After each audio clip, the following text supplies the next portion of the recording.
Welcome to Beyond the Front Door podcast with Lindee and Rhea at Peak Properties. We are real estate agents in Cheyenne, Wyoming, and we bring you stories that make you laugh, cry, cringe, and inform you. Come on in. We put the real in real estate. On our episodes too. Yeah. But you want me to talk about the Celtics? Man, Yeah, I could talk about the Celtics for hours. 60 seconds or less. 60 seconds or less? Yes. I mean, they're the most storied franchise in NBA history. Storied franchise. And I don't just mean that from our 18 championships, which we're on the way to 19. Fingers crossed for this season. Okay.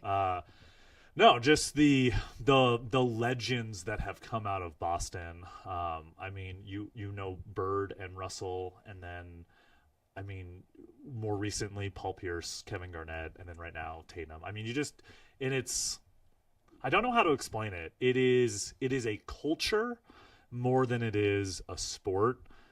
In the same way, I hate that I'm making this comparison, but I think it'll make sense for a lot of people. There are people that are just diehard Cowboys football fans, Dallas Cowboys football, because it is just a culture, or the Raiders are a culture. Mm-hmm. And I love it. I despise the Raiders, but I think the culture is phenomenal. I think it's great, all the silver and black, and it's that culture. There have been, and I would have come way more prepared for this. There was just a quote this year that a player, there was a team visiting the Celtics, and a player whispered to Tatum, like, it was like a Tuesday night game, "Is it always like this here?" And he goes, "This is the best crowd to play in front of." And I watch every single Celtics game, die hard, which, let me pause there. I know I have 60 seconds. I'm already done.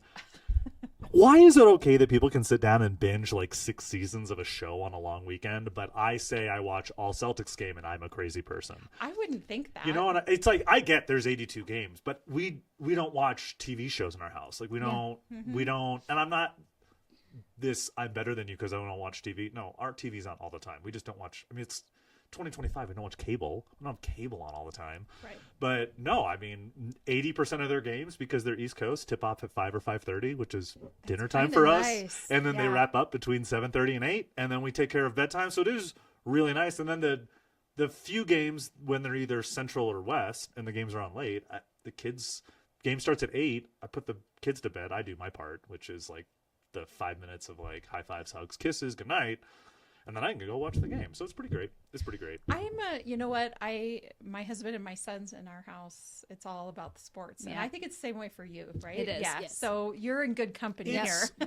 I don't even know if it's so much the sports, too. So, we don't think it's weird at all. I'm a diehard Celtics fan, but I'm a Boston fan. Right. I mean, that's what I was wondering. And that is, to go back to our prior conversation of Conan O'Brien needs a friend. He's a huge Celtics fan and Red Sox fan.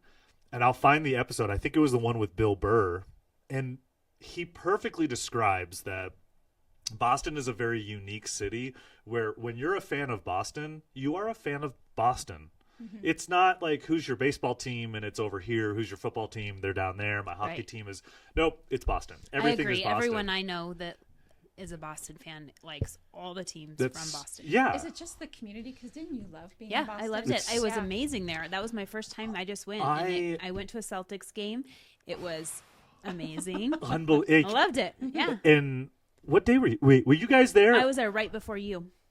I watched them play Golden State. Oh, that's right. They played Golden State on like Tuesday or Wednesday. I was there Friday, which was the Nets game. And that was just phenomenal. I will say watching the Celtics live and having a Sam Adams is probably one of the best experiences of my life. But I will say I still think watching sports at home is better. Sorry, everybody. Well, I like all the announcing. Like, watching any sport at home, I feel like is better because of all the announcing, and the drama behind some of the announcers is a blast. Some of it, too. My favorite part of NBA League Pass are the few occasions where you don't get commercials. They just leave you on the live feed, and you get the arena feed. So on timeouts, you're actually watching the half-court shot, or you're watching the kids trying to dance. Right. At halftime, you're seeing the performance. So it is really cool, and it makes you feel like a part of it. I'm a diehard, and I'm a firm believer that everyone just needs something. And this has like become a thing in our household. I'm indoctrinating the girls to be Boston fans. This is what sports does. It's And it's great. It's our littlest, Noella. She's adorable. She comes out and she's 8. And she'll look up. She goes, "We have 15 more points than them." And I was like, "Hell yeah, we do!" And then she comes back. "They have 8 more points than us." I'm like, "It hasn't been a very good 5 minutes, Noella. Please don't come in here." But it's I don't know. I'm diehard, but I don't let it affect my life. Like, we lost the other night horribly to Miami, and it's like, okay. There's 82 games. That's the thing about basketball, I think, that is very different than a lot of sports, or baseball. When you lose a game, it's fine, you know. Because there's so many. Yeah. They all matter, but I mean, I don't know. The season's just so much longer. It's just great. I don't know. It's my thing in life right now. You know. I get it. My husband's a Golden State Warriors fan, and he watches a lot of basketball as well. The only rule in our Is he born and raised in California? No, you would think so, because he's a Raiders fan too. Yeah, I knew that. Yeah, okay. No, he was born and halfway raised in Montana and the rest in Wyoming. But it's been Phoenix Suns or the Golden State Warriors. So that's kind of been his trajectory. But the rule in our house is that if you're going to watch basketball, it's got to be out in the living room, because there's no sleeping if you're trying to watch basketball in bed with the bouncing ball and the whistles blowing all the time. Like, I just cannot wrap my head around watching it. That is fascinating you say that, because I have the exact opposite experience. I think that the sound of the squeak, squeak, squeak, squeak, squeak, and then the swish, I don't know. I love it. Oh, I can't handle it. I mean, listen, the greatest nap sport we all know is golf. I'm going to argue the number two nap sport, NASCAR. Yeah. That also has a decent sound. And no offense, I don't need dialogue. I can see what's happening on the track, you know. It's funny. I grew up, my dad would put NASCAR on. We were not a NASCAR family. We still aren't. But back then, F1 wasn't as mainstream as it is now. And I think F1 racing is incredible. But it's easy to put on. It's accessible. It's very colorful, and you don't really have to pay attention to it. Yeah. Now, if you're a diehard race fan, like, I will watch the start to finish of every F1 race. I wake up at 2 a.m. to watch them. Oh my gosh. I think it's incredible. I can't watch a whole NASCAR race, but there are people that do that. And I'm like, I get it. I know why you do it. I understand it. And everyone has their thing. And the older you get, you realize that everyone has their thing, and you just don't care. You don't care what other people's things are. You don't judge them for it. I mean, there's plenty of basketball teams I hate, but basketball's not really one of those sports where, like, I hate another team. Like, as a Patriots fan, I absolutely hate the Giants. Like, and as a Patriots fan and as an American, we all hate the Dallas Cowboys. Like, everyone hates the Dallas Cowboys. Correct. But in basketball, or right now the Chiefs, apparently. But you hate the Chiefs, but as a Patriots fan, you hate the Chiefs for the same reason that you hated Brady. Right. You hate when they're really good. They're trying to outlaw the tush push.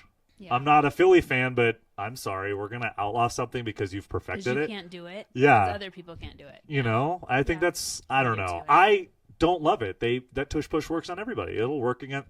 But why am I going to say no to that? That would be like saying, "Oh man, Steph Curry, you've broken every 3 record. We should probably move the 3-point. You can't shoot any more threes." Or you know what I mean? It's just I don't know. It's weird. Sports are weird. Sports are great though. I think you can be romantic about any sport. I think you can be, and there's just, I mean, things happen throughout this year. Peyton Pritchard out of Oregon is my height.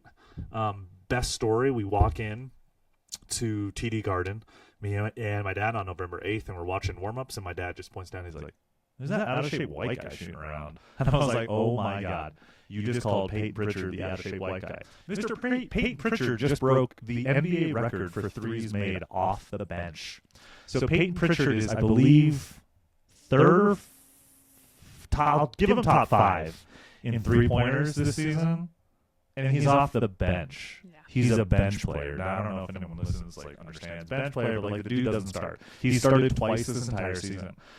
So that happens. We had a game where we had 2 players hit 40. One of them was Pritchard. One was Derek White. I mean, they're not our main stars, and I watch all the YouTube. Like, I watch the team. So, I see the interviews, and you get to know they're still kids.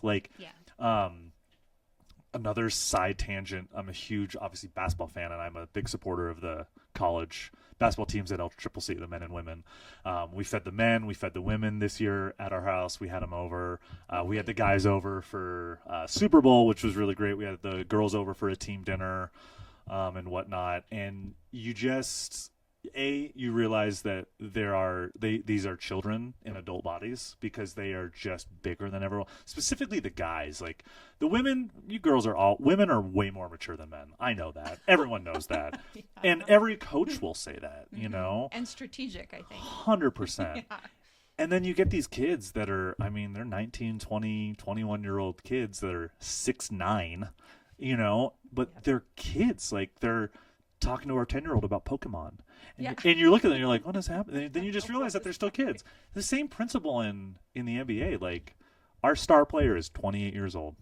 Mm-hmm. You know, that's not very much younger than me. We have a guy my age on the team, 36, Drew Holiday. We've got Al Horford at 38 on our team. So the NBA is also a lot older now too, which I think is fascinating and still puts me to shame when I can't even make free throws, man. So Well, I hope someday we see you down on that, you know, doing it during the game to win $100,000. Man, in a heartbeat, I would be there. I'll share the story and I'll share the photo. The gentleman's name is Craig, and his buddy is KB. KB is the assistant men's coach at LCCC. Craig is the player development coach for the Boston Celtics. So when I was there in November, and I'm going to pull this up real quick, and then I'll share the photo to you guys. When I was there in November, my dad and I got to go down onto the court. So getting to stand on the parquet, really big deal in the Boston world. Like standing on the parquet, honestly, way more impactful than going and standing on AT&T Field. So we keep talking about the Dallas Cowboys. Like they have a phenomenal field, but just the history of standing on parquet is different. So let me find this photo. It was really cool because we got to meet a coach, got to go down onto the court, and got to meet one of the coaches. That's awesome. Who's connected to a guy who's in Cheyenne, Wyoming, and That's crazy. my father and I got to go down on the court, and it was, I mean, that's a moment that I will have for the rest of my life, you know? That's and cool. it's just, it's cool to have those experiences. And it was really fun to bring my dad to TD Garden where he hadn't been in that's cool. 30 years, you know, 40 years. Yeah. So it was just great. And I'm just a diehard. Everyone knows it. So. All right. Well, good good. luck to the Celtics tonight. Yeah, we're rooting for them. When this video airs, we'll know if they won or not. That is true. Yep.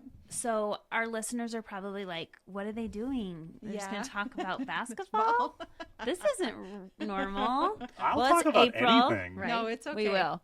It's April, and we want to share some exciting news with Rhea and I have been working with Sam Weinstein and the Southeast Wyoming Builders Association to bring a new series of episodes this month about affordable housing and construction. And we had some really amazing guests that are coming up. What did you guys your think? guys' show, so retake it. The conversations. So, I mean, time went by really quickly. In every single episode. So some of them are a little bit longer. We're still working through if we're going to split up a couple of them to make them, bite-sizable. But great conversations, a lot of things, I think really helped me gain some perspective on the work being done here in Laramie County around affordable housing and what really even what the definition of affordable housing is and what everybody here, is doing to address that. So the purpose of this episode here today is to introduce everyone to Sam, if you don't already know him, who is the president of the Southeast Wyoming Builders Association. As Lindee said, this was a partnership through the month of April to bring guests in to talk about what's being done to address this issue.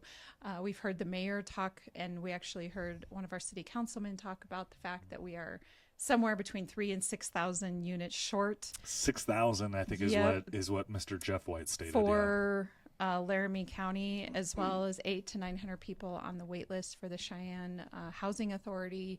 So there's clearly a need, and we really wanted to bring a light to what all is being done to attempt to address that need and kind of go from there. So before we get started, we were visiting a little bit about the Boston Celtics. Were a lot of fun. I just wanted to give a quick shout out to the nonprofit agencies here in town that are working to address child abuse. April is Child Abuse Prevention Month, and so I am on the board of CASA of Laramie County, and CASA is near and dear to my heart, as well as a lot of folks here within the Peak Properties office, including Lindee. But today was the chamber luncheon where Safe Harbor and CASA of Laramie County kind of kicked it off. And if you're driving around town, or if you happen to be, I think in certain places, you're going to see a wall of stuffed animals that represents the 208 children that have been adjudicated as abused or neglected, and I believe placed into foster care in 2024. So that doesn't even count the number of children that have been abused that may be entered into the system but got to remain at home, and it also doesn't count the number of children that have just been reported as abused, but maybe the system hasn't quite gotten involved yet. This is 208 children that need services, their family needs services, and not all of those children have a CASA advocate. And so I'm not going to get into all that right now. We have an episode where we covered CASA, so this isn't the time for that. But I just want to give a shout out, and if you're thinking about becoming a CASA advocate, to give me a call. So. I think that's fantastic, and I mean to throw out another nonprofit. This is a new one for you guys. Yeah. I also sit on the board of Family Promise of Cheyenne. Oh, did we have them on? We did. Yes. And I'm not eloquent enough. I've been on the board for just a handful of months, and still wrapping my arms around all the work we do with our most vulnerable. So shout out to CASA, love CASA, Safe Harbor. I mean, there's so many in town. There is. Keep up I know you guys have a years worth of list of everybody you want to come in and chat on the show. But man, the nonprofits we have in this town are just amazing, unfreaking believable, man. I love it. Well, and really all the people that volunteer or support those organizations. I mean, I've been really blown away by the Thankful Thursdays. I mean, holy buckets. It's wild. It is wild. It is. Last night was awesome. So last night was Cheyenne Rotary After Hours and the Children's Museum. So I thought that it was really cool that they partnered together, and I believe they were going to split the proceeds in whatever way they decided. But, I mean, how awesome to get two groups together. Yes. You know, I think that just touched way more lives, those partnerships. And as a member of Kiwanis, past president, we've done the Thankful Thursday route, and same thing, you get all these funds just so you can turn around and give it back out through our grants and whatnot. So shout out to Rotary. Shout out to all the nonprofits. I just think it's great. So CASA will be their recipient of a Thankful Thursday, or our board is working on that, and ours is on May 1st. So for anybody listening, come out and support CASA and go to the May 1st Thankful Thursday, because it's going to be good. So anyway, quickly. So now we're moving along, Sam. I know that we had you on for the Parade of Homes, and you talked a little bit about your where you're from, but I wonder if you can do a refresher. How long have you lived here? Where are you from? What's your career interest, that sort of thing. Yeah, no, I appreciate that. I moved back to Cheyenne about 11 years ago, and started working at a financial institution, and then kind of just floated around town until I kind of felt my way and found what I wanted to do. Worked in title and escrow for a bit. Really disliked that style of work because it just was not for me. Then I went into lending, and that was so much better. So I did mortgage lending for quite a few years. And just this summer is 2 years. I went a completely different direction with my life because, as we've discussed multiple times, I'm involved in so many things around town, and just that idea of giving back. And I sincerely was not fulfilled being a mortgage lender. The market was great to me. I was very fortunate enough to make some money and be able to buy another house, and all the things that good work gets you. But man, I would go to bed at night just like, what am I doing? I just don't know what I'm doing. I didn't feel fulfilled, and looked around for work, and blindly on Indeed, and I tell this story to my company, applied for jobs that looked like, oh yeah, no, I definitely fit the criteria. I could do this. The job I had applied for was out of the state of Oklahoma and was a remote job. I didn't know anything about it. The company was called Development Capital Networks. Love them to death, but you see it and you're like, I've never heard of this company. Like, what is this? Is this right? Is this another one of those, like, is it I found on Indeed, it's not a real company sort of thing? They reached out within 24 hours, and wanted to do a quick interview. And I was like, okay, clearly you're real if that's how quickly you respond. We get on the first call, and they explain that Development Capital Networks manages a program in Wyoming called the Wyoming Smart Capital Network, to which I immediately said, oh, you guys do loan participations with banks and you help with commercial loans. And they're like, how do you even know that? And the only reason I do that is because I'd come from the lending world, and I was involved in the chamber. I was involved in the DDA. I was involved in all of the little things that you're involved in, where you start to hear other services and programs and things that just people wouldn't otherwise know. So long story short, I have been there for 2 years. So my employer is Development Capital Networks, but the program we operate in our state is Wyoming Smart Capital Network. And we offer 25 to 50% participation with our bank partners to fund small businesses. Small business being anybody less than 750 employees. And what a participation means, just for anyone that doesn't know, is the easiest case, because you guys are realtors, say someone's going in to buy a commercial building. Typically, you need what percentage? 20%. 20 to 25%. A lot of times, that's the right answer from a realtor. The right answer from a realtor is talk to your lender. And that is always the right answer. I love that.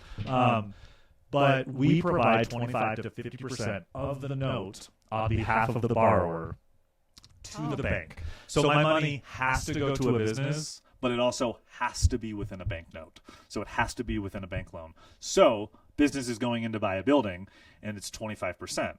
That 25%, while doable for a lot of businesses, might really hurt their operating cash, might hurt their ability to move into the new building and do any of the renovations or upkeep, or one of the episodes we talked about buying an older home and having to renovate it.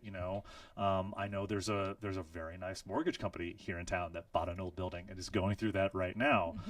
What we are able to do through our company, that 25% can come from us. Like so as a gift, or it is not a gift. It is technically a loan. So we are paid by the bank. So you as the client would have the relationship to the bank. You go into the bank, you converse to the bank. The banker is the one that gets a hold of me. The way we set that program up specifically for that reason was so that we can further develop the relationships between the banker and the business in their own community. So we cover the whole state. We have 2 buckets of funds. One bucket covers about half the state. The other bucket covers the whole state. There's some rules between the buckets, but again, that doesn't matter for the businesses or the banks. They come to us. The onus is on us to decide where our money, what money we're using, and what it's for. Our money started through the CARES Act, through the original SSBCI program. SSBCI is the State Small Business Credit Initiative. We are now in SSBCI 2.0. So the first 0.0, the first SSBCI funds, long story short, came to Wyoming. Wyoming didn't have the infrastructure to take these funds from the federal government. And then a consortium of communities led by the city of Laramie said, no, we want this. We don't know how to do that, but we'll figure it out. Created Wyoming Smart Capital Network, contracted with Development Capital Networks to be the money manager.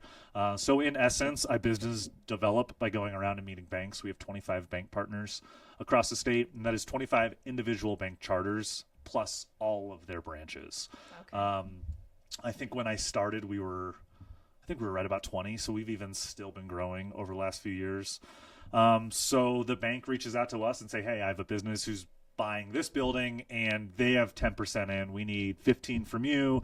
Here's the loan package. Here's what it looks like. My job is essentially reviewing the credit memo, making sure that the use of funds from our perspective makes sense and it works. And then we look at other things besides the ability to repay. We love working with our bank partners because it puts the responsibility of that loan in their hands, which gives them the flexibility and the freedom and the autonomy to build their loan the way they need it within their own portfolio. We don't have to be a part of that. We don't have an interest rate. Our maximum term of support is 10 years that we can give money for, but you can amortize it however you want to. That loan is the bank's note, and you as the customer pay the bank. We make our fee. We have an origination fee that maxes out at 1%. It's often 50 to 75 basis points. And then we make our money off of the interest paid on our principal portion. So that's really it. We are the true definition of economic development finance, where, going back to it, we don't really underwrite it for ability to repay because we know the bank is doing that. Obviously, we'll look at it, make sure the cash flow makes sense and everything. But we look at what's the economic justification for this? Are you increasing maybe your geographic footprint? Are you increasing your customer base? Are you increasing staff? Are you providing a new product? And just the, and I want to be fair, so I don't want to state any specific company, but I will link my website so you guys can share it. There's a lot of companies that you would be surprised that we have touched in our own community, and specific to Cheyenne, the Downtowner, so the Paris West project. Sure. We were a part of that. We were a part of Freedom's Edge. We were a part of Baskin Robbins. We were a part of Ashley Furniture, recently sold and changed hands. We were a part of that project. And then I believe Live and Well Chiropractic prior to my time, but they're a part of our portfolio. I know back in the day, I believe we had an insurance agent here in town. I'm not going to give specifics because I think the loan is closed, and I just, I don't want to talk about past things. But I mean, we are really that silent partner. So my job is I travel the state and I chat with all the bankers across the state. And then I get phone calls and say, hey, we're doing this project. And you think about the number of cool projects that you get to be a part of here in Cheyenne, exponential, because I get to see the whole state. We just helped a company out of Evanston that is receiving some DOD funding. They are going to be creating and manufacturing generators for the Department of Defense. And they're doing that over in Evanston. And the reason they picked Evanston is they needed to be close to major airport. They needed to be close to the New Mexico testing area because they're creating fission generators. There is no uranium. There is no nuclear anything going on in Evanston. That's always the first question. They are simply manufacturing what the generator will be. And I mean, we get to see companies like this. We get to see, you name a city, we've done a project in it. And you name a city, I give you a project, you probably have been to that restaurant or a car wash, a coffee shop. I mean, the only things we really don't do primary residences. We don't do non-owner occupied, and we don't do primary ag. Beyond that, it's pretty open. And what's really fun about my job is I still get to help build that loan. I still get to help structure that deals to where it makes the most sense for the business and the bank and us. And every deal we do, lack of a better phrase, is an investment. Every deal that we do, we look at it from an investment standpoint. So this program has been around 13, 14 years now. We have 3 losses of less than $100,000 in our portfolio. That's a great record. I mean, you talk to any bank or any lending institution anywhere, and it's very shocking, but it makes sense when you realize that our whole portfolio is built off of supporting our banks. Right. And Wyoming has incredible bank partners, and it's incredible to, I feel absolutely fulfilled at my job. And I will always take the time to talk about my job because it's so important. And I want everyone to know that there are funds available to businesses. There are programs that exist. It's hard because we don't do direct-to-consumer financing, so we have to be very careful. I cannot just walk into a business and tell them that they should use us. Right. That business has to be approached by a bank, or that business has to go to a bank. So part of my job is also just making sure bankers are aware of the program that is available to them and their clients. And we have phenomenal partners, and they call us with what they need, and then we help them. And it's, I mean, everyone is happy, and I say that with a little bit of a sarcastic grin, like I always do, because I don't think our clients in the mortgage and real estate world are always happy with us, even when everything goes right. There's, as a lender at least, it's not as sunshine and rainbows all of the time in that world, because it is a very stressful process. And I have a lot of views on the mortgage lending world. I think a lot of it comes down to education of the consumer and understanding that The only thing that you have similar to buying a house is buying a car. And anyone that has bought a house will tell you it is nothing like buying a car. Right. But those are the two largest purchases that people make. And it's not anything like that. My tagline as a mortgage lender was mortgages suck. They suck a little less with me. Because like they're just terrible. Like there's so much information that is required. There's so many processes. And by the end of it, I mean, it's a war of attrition when you're buying a house. Right. And that 30 days can move really fast. And there is a different, and I mean this in the nicest way, and I think you guys will get it because I know you've worked with commercial borrowers. There is a different fight and passion from a commercial client and a business client because this is their livelihood. And they're fighting for a dream. 100%. Yeah. And I get to be a part of their dream. Yeah. How effing incredible. Yeah. I don't want to swear, but I mean, half of my job when I visit communities is just walking into businesses being like, hey, I'm Sam with so-and-so, and it was my predecessor. I had nothing to do with it, but I know we helped you. How's everything going? Their faces light up. They're like, I can't believe you guys exist and you guys did this. Like, everyone else should know about it. I'm like, everyone else should know about this. Everyone else should know about Well, us. I really like that you're sharing about it because, I mean, that's what we do is we share jump stories, small business stories, people that are trying to make a leap in their life. And so just to be able to put this out there that if they do go and talk to a bank about, you know, whatever venture they're going on, that they need to, is there a specific name of the product that they're asking? I mean, our about? product is just Wyoming Smart Capital Network. Okay. I mean, Okay. and it's, I'm literally the only employee in our state. And it's a very unique job. I love my company. Sure. We have a very, work hard, play hard, you know, they expect us to work hard. And I love that I'm trusted is what I would say. Sure. I love that I'm trusted to do the job the way that it needs to be done here, and to build those relationships. I mean, I'll be the first one to tell anyone when I got the job, I probably wasn't the best, I don't know if you want to call it, you know, credit analyst. I mean, I've spread taxes. I've done it in the mortgage world. But this job is less so much financials. I mean, there's a lot of financials, but it's just relationships. You know, it's everything is we've you're going to hear that in a lot of the episodes that it's relationships, but that's all it is. It's just relationships, and people know that they can pick up the phone and we can help. And if we can't help, we're going to say, hey, have you contacted the Business Council? Have you contacted SBDC?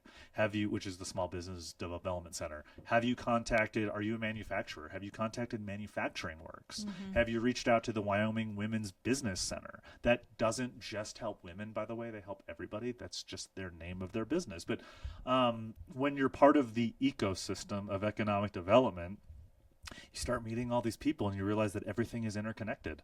And this job has then led me to focus my nonprofit work in other areas, which is why housing is such a passion for me. Well, I was just going to say, since you're traveling around the state and you're investing in people's dreams, it makes complete sense. And everyone's going to hear it. For the month of April, your passion for affordable housing and housing and construction and the Yes. whole industry. And my travels around the state led me now to being vice chair of WEDA, the Wyoming Economic Development Association. So when we sit down and chat with Brett Kaler, that's another connection from my job, but also work with SEWBA.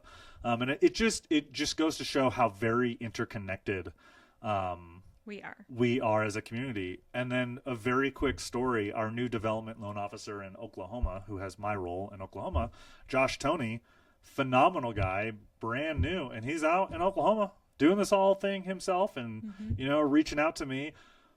But we hire from the community. Sure. The people that are right for the community. And I think that's my favorite part of this company is that it wasn't, yes, I have to be qualified, but man, we just want the right people to just go build relationships and whatnot. And I don't know how to explain it to people that aren't in the field, but finding development capital networks is literally finding the golden goose. We are part of a national association, like a lot of trades are a part of a national association. So we are part of CDFA, which is the Council of Development Finance Agencies, which is what we do.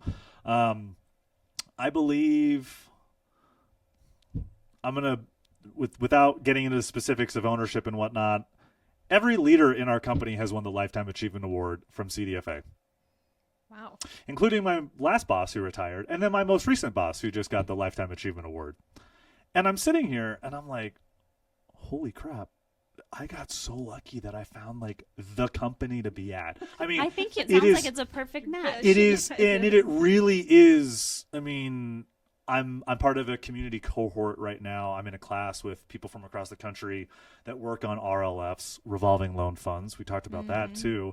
And when I say who I work for, they're like, "Oh, you know, so and so, so and so, so and so. Oh my God, these are all really good people." I'm like, "Wow, I'm literally being trained by the best." Yeah. Well, and I think that's a good segue just to like talk about what we did. You surround yourself with a lot of good people in other ways too, because we started to get to know your board and the people who are members of SEWBA, and that's who we have on the podcast for this month, and they're all really amazing people. Yeah, they are. I mean, talked about my father earlier and the Celtics. My father, retired as a fairly high up officer in the military.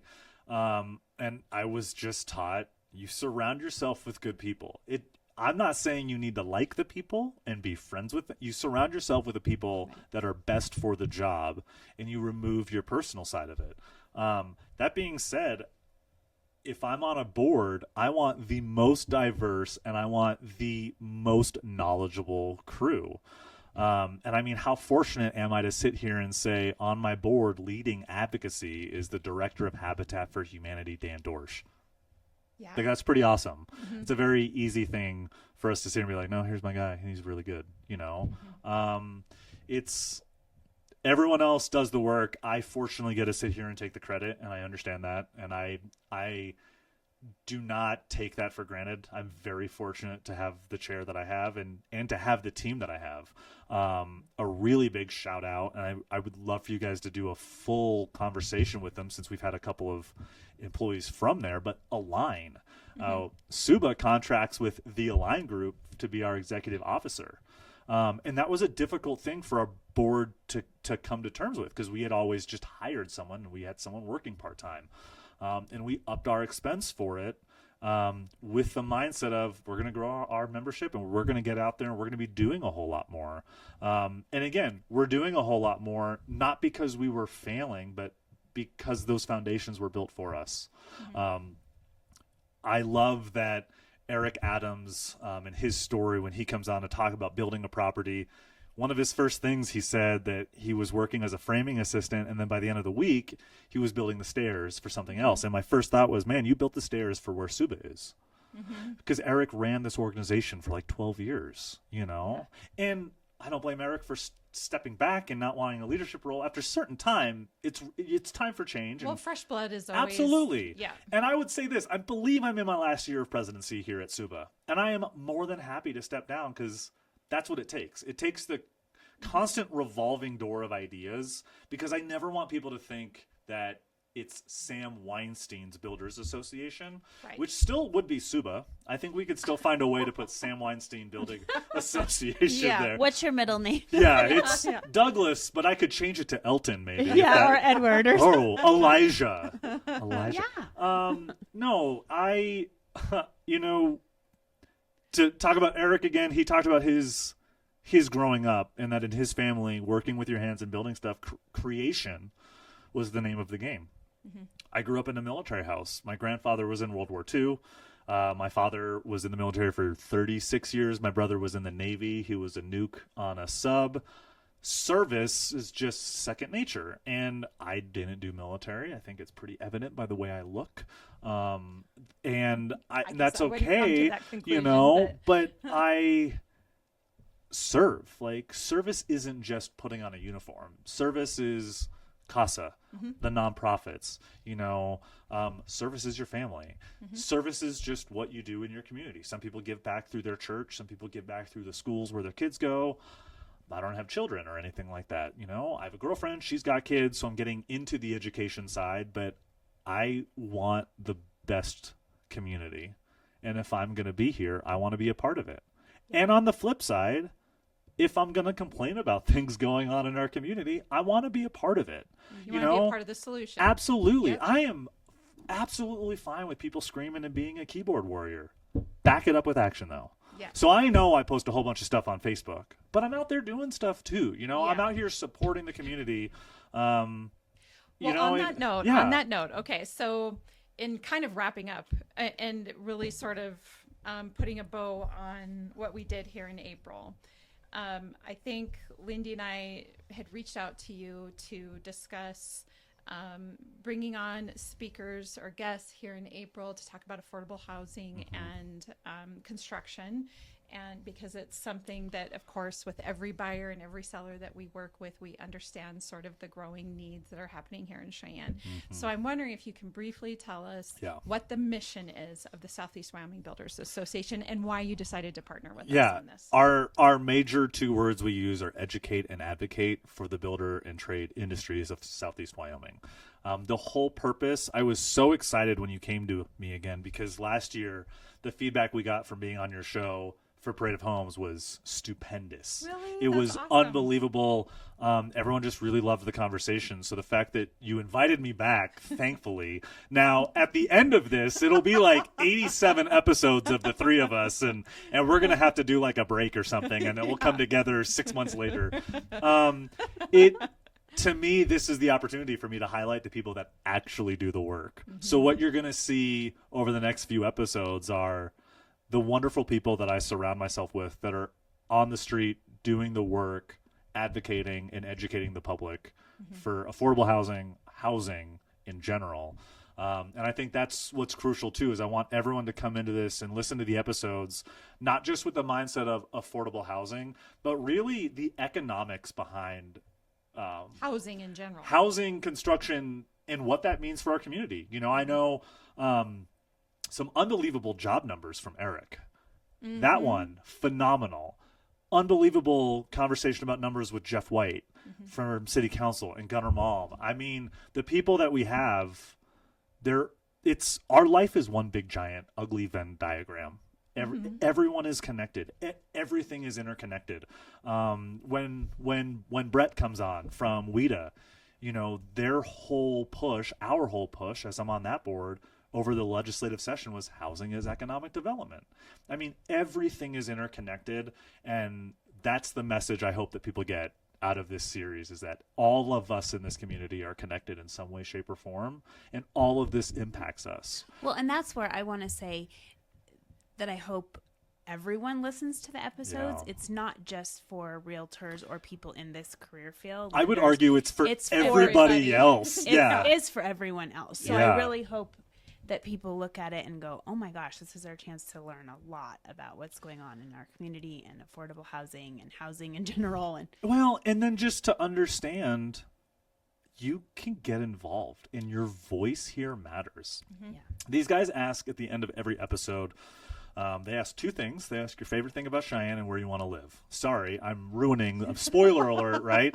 Spoiler alert if you've never listened. But something that I keep coming back to in our conversations surrounding construction and my work here, my voice matters.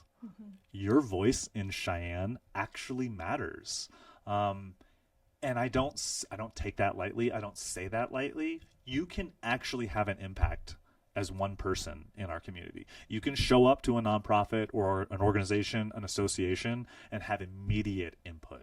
You can show up to a city council meeting, a county commissioners meeting. You can show up to a legislative meeting up at the Capitol.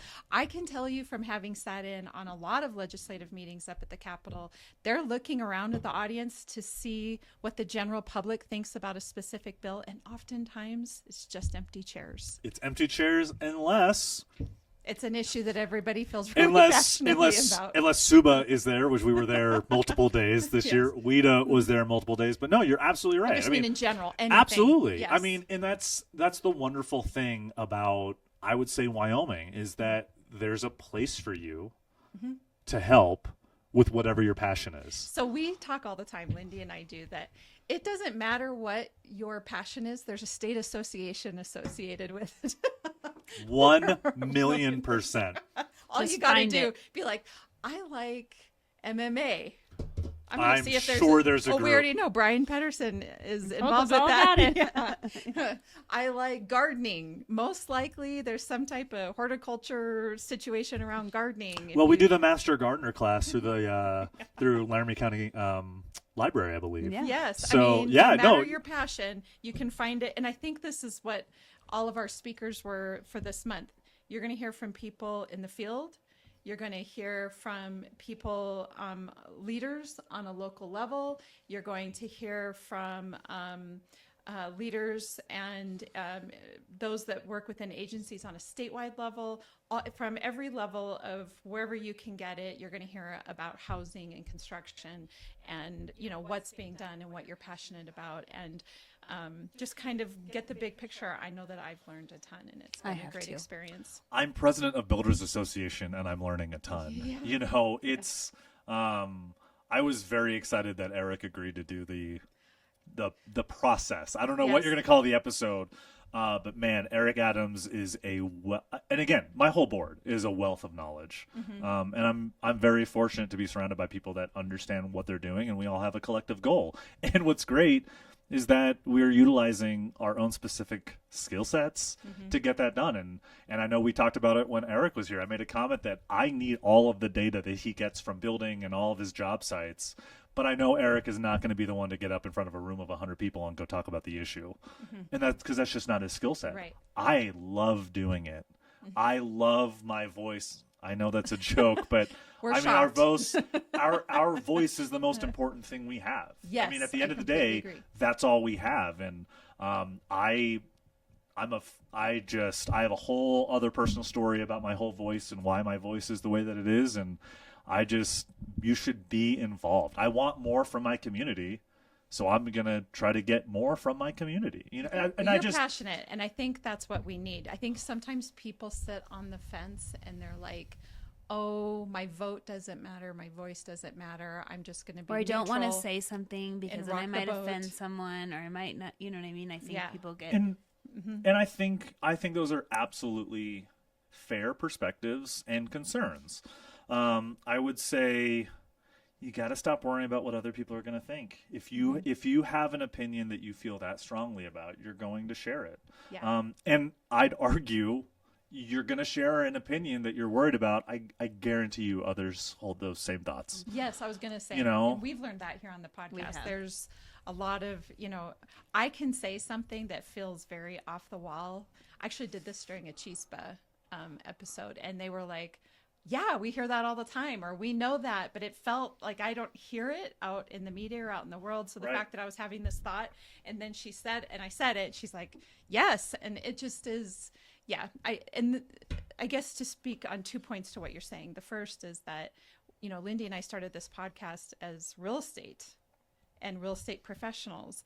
And it quickly became clear that we don't exist in a bubble.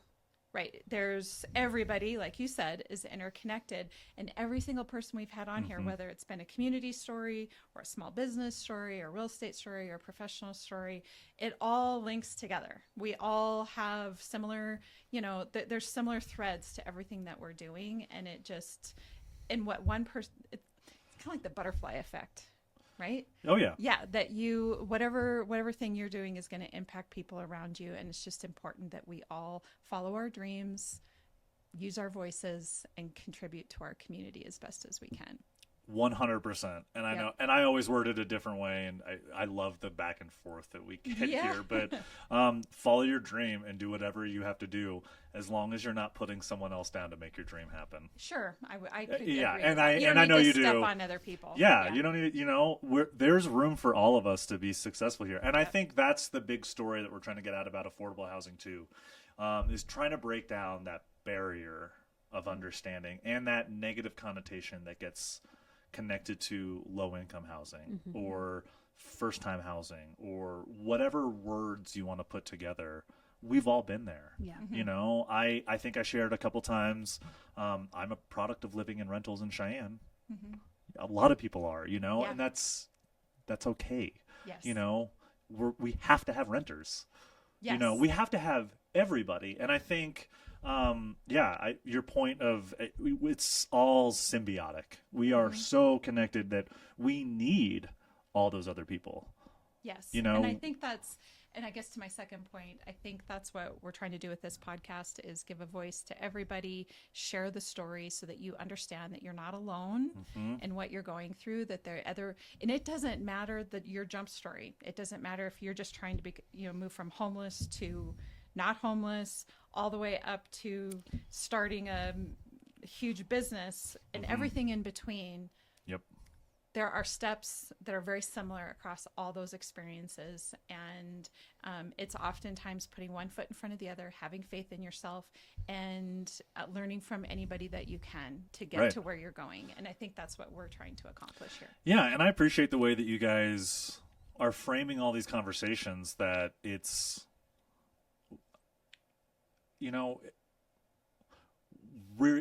I don't know how to word this, but you guys just do a very good job of it being very open and not pointing fingers at a problem or saying, oh, this is absolutely the cause of this issue. No, you're here really just awareness and that advocacy and education. And that's my biggest thing from the Builders Association standpoint is I just want people to understand, and that's why this series is so important. I just want them to understand how complicated this whole thing is. It is, and that yeah. I know that there are struggles. I know that locally we have problems and that you want a solution tomorrow. We all know tomorrow is not going to happen. Like the solution tomorrow is just not a thing. But just know that, there are, like you guys said, we have people from that sit in an office all day. And then we have people that are literally building houses all day and everything in between coming up. I just think it's a really good insight to our industry, and I'm hopeful, honestly, that this spurs the conversation around the state and around the region. I hope other states have a podcast the way you guys do that are bringing to light these, albeit not very sexy conversations, but extremely vital conversations to have. I would love to sit here and I'd rather talk for an hour about LCCC basketball or the Boston Celtics or anything beyond what is affordable housing and what are the regulations of the UDC codebook. But policy but we did isn't it, pretty. guys. We did it. We did do it. Now, I want to say one thing it. really quick. So many people have brought up the Westby's episode this week that I decided to watch it again this morning with Darren and Misha.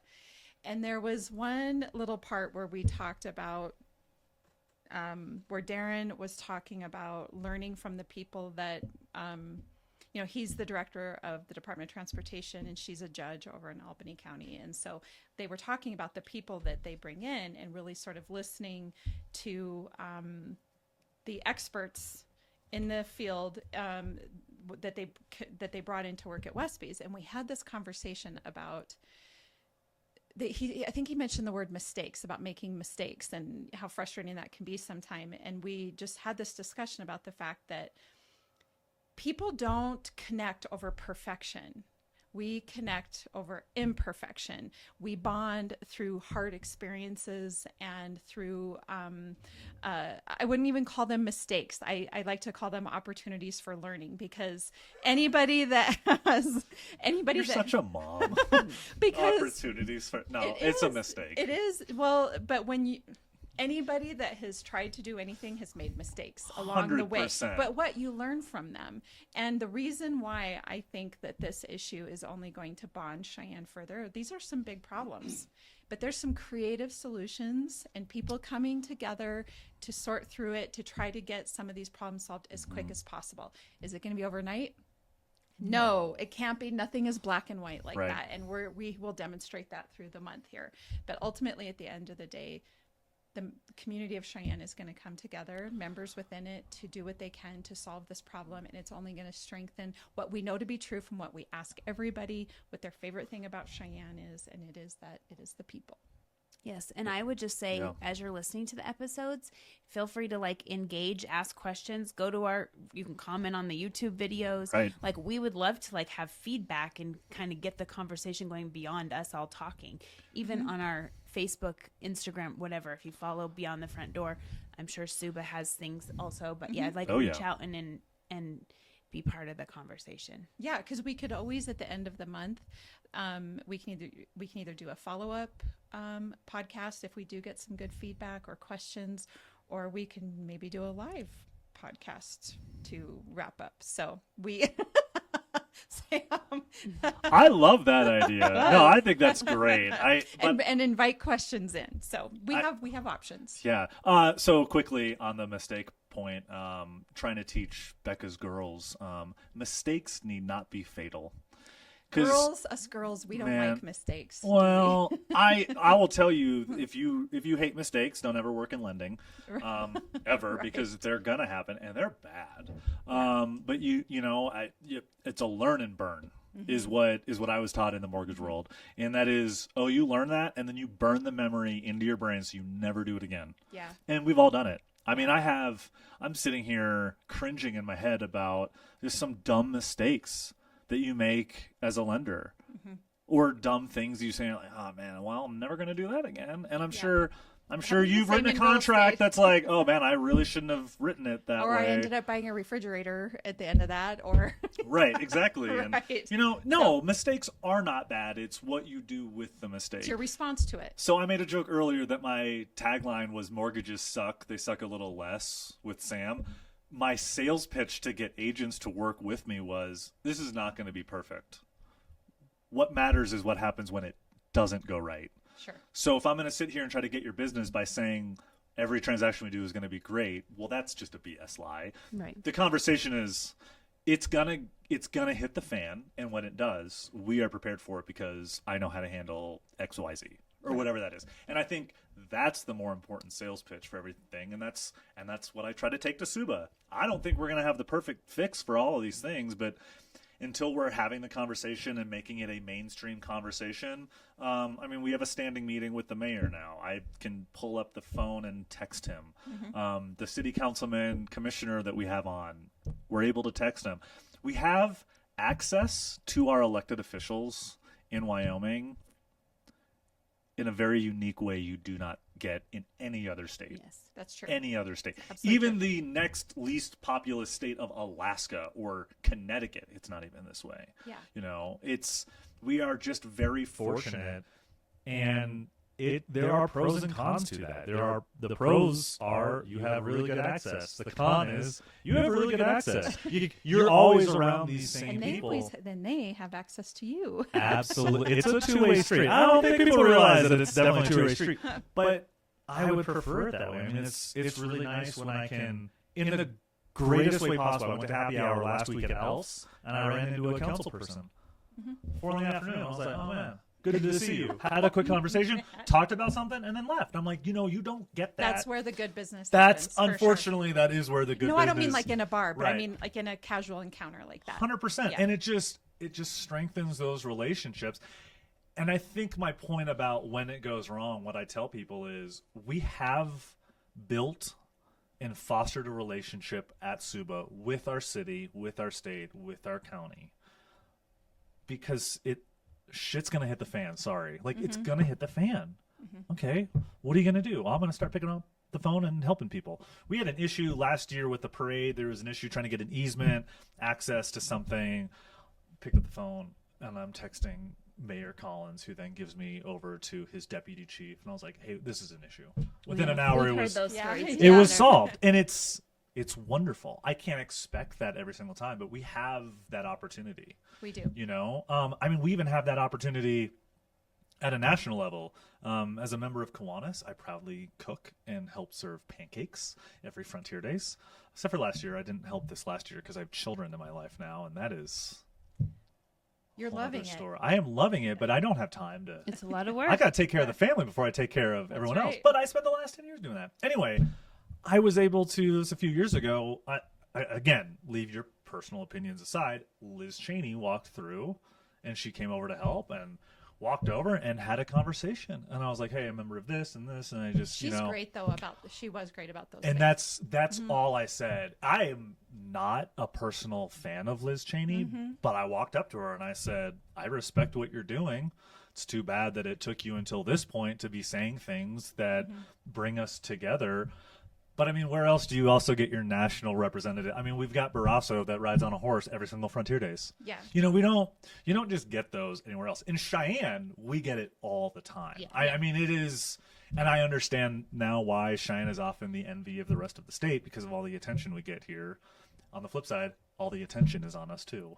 You know, so it's a two-way street. I talk too much. I want this one to be cut. You guys are gonna edit this, cut this. I just want you guys to listen. I want you guys to listen to these people He because says you guys are gonna edit it, and I'm like, we're not gonna edit it. No, So we're this not. is the deal. This We're is gonna it, guys. we're gonna wrap this up, Sam. We're not gonna ask you our usual questions because we ask you another episode. So we're gonna let That is true. everybody wait until that episode or the other episodes to hear your answers to your favorite thing about Cheyenne, and where you would live. Because, well, frankly, I don't want to be here for another half hour. listen. No, it's Friday, and I love you guys, but like same. And yesterday, so we did 3 episodes. It's funny. You'll be able to tell the days we did the episode based off of outfits and my haircut. By the way, this is not what I look like for all the other ones. But yesterday we did 3 of them, and it's a long day. It's a long, and everyone is shocked exhausting. by this. But as an introvert, I love this. I'm gonna have to go home You and take are a nap. not an introvert. Oh, No way. I That's have enough. actually taught classes on being an okay, introvert. well, in we're the- gonna in have the an professional episode world. and also a survey to our listeners on whether or not Sam is an an introvert or an I will an buy extrovert. everybody a beer and tell you why you're wrong, because introvert extrovert has nothing to do with your ability to public speak. So Introvert I and agree. extrovert has to do with the way that you recharge and the way that you find yourself. Did you go home and Okay. recharge last night? That's what I I had to need do. to be by. Well, actually, I had to do I that. went home and played the drums. Yeah. Which I do often, but no, I prefer alone. Yes, me too. I And I was say almost so- alone too. I was like, I need a minute. And That was it's- a lot. Yeah, but I love was it awesome. because there's. I mean, what this shows is that you have people running a podcast that are passionate for your community, and you should listen to them. And I know that I'm a pain in the ass, and I get on here and I talk so no, much, he's but not a pain in the ass. you get people that are just, I'm just so passionate. And I know I disagree with people on the direction that I want to take a problem or the Sure. direction I'm coming from with the problem. Yeah. But I think what we're learning on hours of recording is that, man, we're all way, way more alike than Then we acknowledge outwardly sometimes. we would acknowledge. And I love that we talk, you guys do a really good job of framing the conversation between what is happening at a national level and how that can impact us, but also how semi-insulated we are here as a community. We are. You know, and I just think that it's great. I think the conversation is important. I think surrounding yourself with people that you agree with is a horrible idea. You should look at my board. I disagree with my board left and right, and you should. I don't want people that think like me. I already have me. Yeah. I want that next person, and I want diversity. I want diversity, but I want the perspective. You know, I want what your opinion is, and I can respect your opinion without liking your opinion. And it's just got to have empathy and listen to people. That's all. Build a relationship. Yes. Watch the episodes.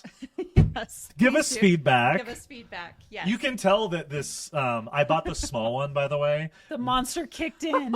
You can tell that it's kicking in, but also I told them when it's done, we're done. Because if I got the big one, we'd be here. So we're done. So on that note, thank you, Sam, for joining us. And for this month, it's going to be awesome. Please listen in. And as you know, Lindee and I are realtors here at Peak Properties. So if you're looking to buy or sell, we'd love to help you with that. You can find us at www.sellcheyenne.com, as well as all of our social media channels and Beyond the Front Door podcast on YouTube, Spotify, iHeartRadio, Apple Podcasts, and Alexa. We hope you enjoy the month. Let's go Celtics. Yeah.